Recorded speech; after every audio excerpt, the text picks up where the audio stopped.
Is Amber Heard on the run? Let's get into it. On the 8th of October, the Mail Online published this story. Amber Heard is living under the radar in Mallorca as it emerges she used a cowgirl pseudonym to rent luxury mansion belonging to family of disgraced politician. It goes on to say the 36-year-old actress is renting the mansion from family of Maria Antonia Munar. She rented it under the pseudonym of Martha Jane Canary, or Calamity Jane. It is located in the small rural town of Costix in the centre of the Spanish island, and a shopkeeper said she speaks Spanish with a Mexican accent and is very polite. According to another story called The Secret Life in Mallorca of Amber Heard in a luxury mansion, they said this: Johnny Depp's ex lives in a quiet town in the interior where she speaks Spanish with a Mexican accent and takes her daughter to the nursery like any other mother. The large house that has been rented was sold for $2.8 million. According to this article, that woman who tries to live incognito and who for the Clark is prettier in person than on TV is Amber Heard, 36-year-old actress, model and ex-wife of well-known actor Johnny Depp. But then take a look at the interior of this place. This is hardly somebody who's homeless now, is it? Miss Heard is said to be renting the 479 square metre mansion from the family of Maria Antonia Munar, a local politician jailed for 14 years for corruption. Sounds like somebody likes to keep some company. The multi-million euro villa in the small rural town of Costix has stunning views of the Tramuntana mountain range.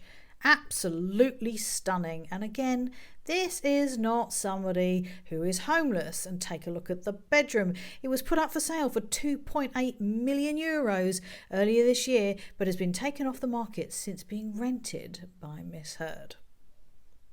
So it has an infinity pool with views of the plains in the centre of the island, and in the background the mountains is equipped with all the comforts and sophisticated electronic systems, recreating a cinema inside with equipment from the exclusive firm Bang & Olufsen. Until recently it was advertised for sale until Miss Heard rented it, and the ad was removed from the web.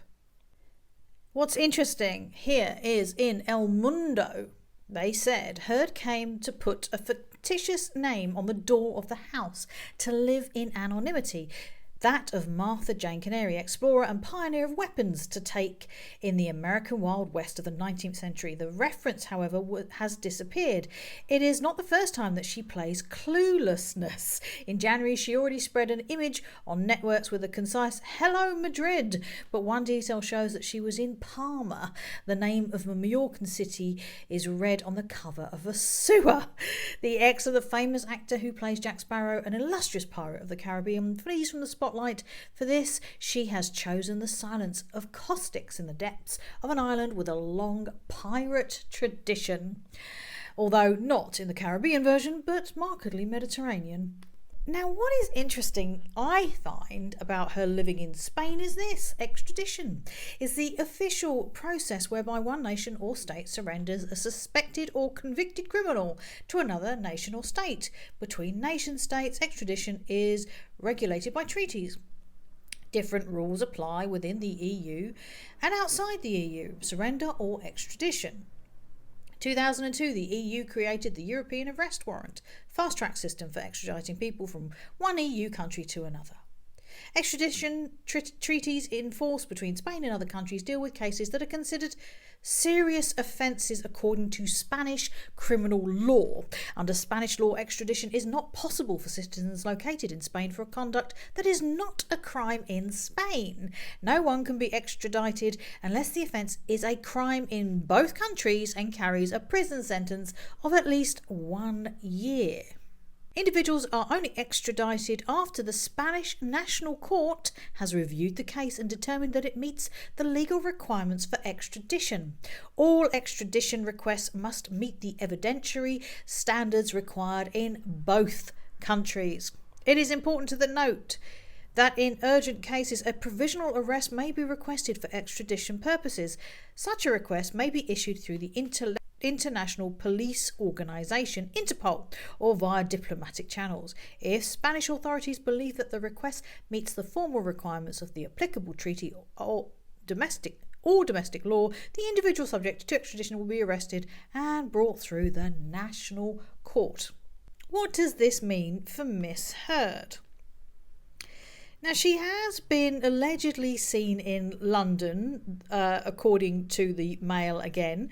However, these pictures look old to me, and I don't believe they're recent. Even if they are, she has been living in Spain, and Spain has no extradition for her because she hasn't done anything technically criminal as yet. Now, in all of this, remember, Amber is in the middle of an interesting lawsuit between her insurance companies. Now, she has an insurance policy with Travelers Insurance, who paid for the Virginia trial predominantly. I think it was $5 million before she actually got to trial. But she also had a commercial insurance policy with New York Marine through her business. Now, those two are currently fighting it out with each other. Now, New York Marine is refusing to pay Amber's bill. Not only was she found to have defamed with malice, but she also froze out the lawyer that they had agreed that she would use. So there's a couple of things going on. New York Marine are not happy about it and they're refusing to pay, and Travelers Insurance don't want to foot the entire bill and are suing New York Marine. Anywho, New York Marine have served Amber papers because they're suing her because effectively she lied as well, and they do not want to be paying for her lies. So there's this three-way suit happening.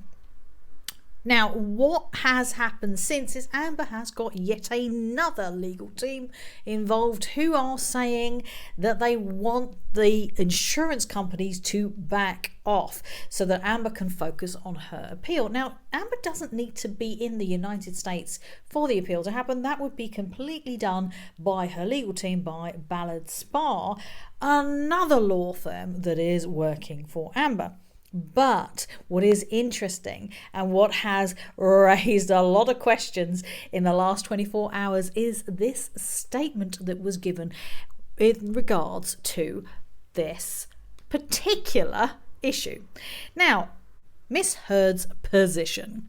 Miss Heard respectfully submits that it is premature to enter a scheduling order for two reasons. First, there is no diversity of citizenship. Miss Heard was not a resident of the United States when New York Marine filed its lawsuit and is not now a resident of the United States. Therefore, this court lacks jurisdiction. And then there's a whole bunch of legal gubbins because the defendant is a United States citizen but has no domicile in any state. She is stateless for purposes. Stateless status destroys complete diversity. Amber is claiming she lost to Johnny Depp in Virginia. She then went on an interview with NBC to defame him again. Then she sold her home in the Yucca Valley. And then she went to Israel. She went to Mallorca. She went everywhere else and avoided being in the United States. And now she's claiming because she sold everything and she no longer lives in the US, well, they've got no chance of suing her. But when you put all of this together, what do you actually see here? What you see is a woman who is basically running. She's been avoiding being sued by New York Marine. She's got an appeal being managed by her lawyers without her even being in the country. She's renting homes all over the place. I don't believe the pictures of her being in London are actually real. She's gone to a country that has no extradition. Even if it was criminal, she would still be able to stay in Spain by doing visa runs. All she's got to do is bounce around until her money runs out. But the question is, who is paying for all of this? Did this come from the payout from the divorce?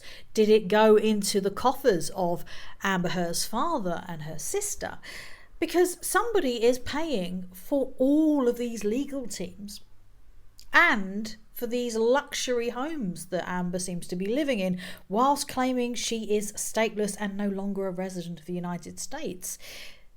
And it seems from the documentation about the case from the insurance companies that Amber seems to think everything's going to be pushed back until her appeal. And I don't think she plans on coming back unless she wins the appeal. And we all know that's not going to happen. So, what do you think? Do you think that Amber is on the run and will stay travelling the world until the money runs out, or until somebody else coughs up some cash? Perhaps she'll meet somebody else, or the ACLU will continue to fund her as an ambassador. Interesting. We shall see how this pans out. Anyway, let me know what you think. And as always, guys, make sure you like, comment, sub, share. All interactions help with the channel. And I will see you in the next one.